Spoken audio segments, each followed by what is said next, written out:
like, what do you do for it? That's a great question. And this, I think, is going to differ for everyone. I do think that pen and paper have a role to play. I think that whatever form that you are interfacing with, whether it's a computer, iPhone, a payphone, whatever it is, it's going to change the way that you write. I honestly, you could think I'm crazy, but I think that the way that your brain interfaces with pen and paper is different. When I'm scrawling ideas and I'm jotting down, like, maybe it's artistic, maybe it activates a different part of the brain, but like I'm doodling a picture of a sailboat and then I'm writing a lyric and it feels very free, and then I can circle things and put them around and make sense of them. I write different than when I'm writing on an iPhone or typing into a computer. You would find what works for you, but that is going to be interfacing with the critic, where the critic has to kind of organize and figure out what the child is doing. Because the funny thing is, you want to be able to play it later, right? Like in the moment, you just play it in the moment, but if you want to be able to play it later, you have to have some form of documenting it. And that's where I would say, like, find what works for you. Chase it down and see which one works. How do you determine which chord you would use for a song? Like, different chords sound different. Yeah. Is it more of a matter of experimentation, or like, do you have a specific chord that you have in mind in the start that sounds a certain way? Does it sound good? That's it. Yeah, pretty much. How does it make you feel?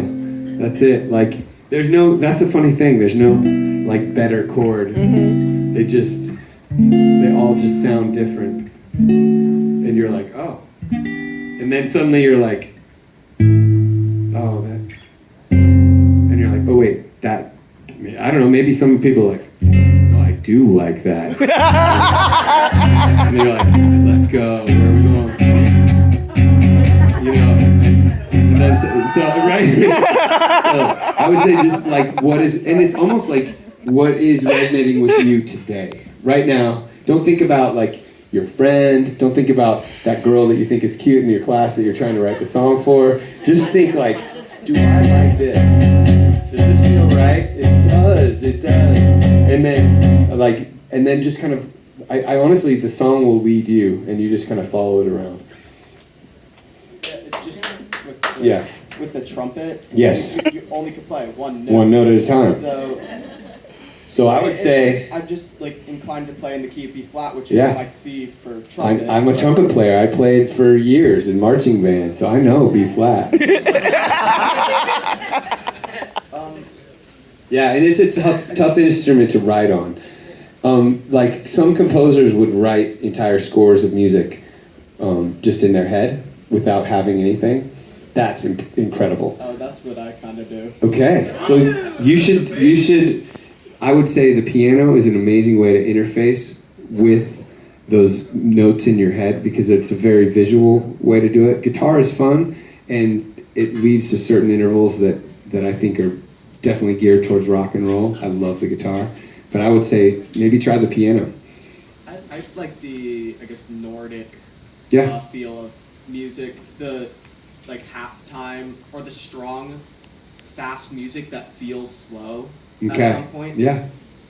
And that's another thing that I would do is I would say, what are the songs that move you? That you're like, oh, this is my jam. This is my pocket. I want to sit right here and write 14 songs like this. That's worth listening to, that inner voice.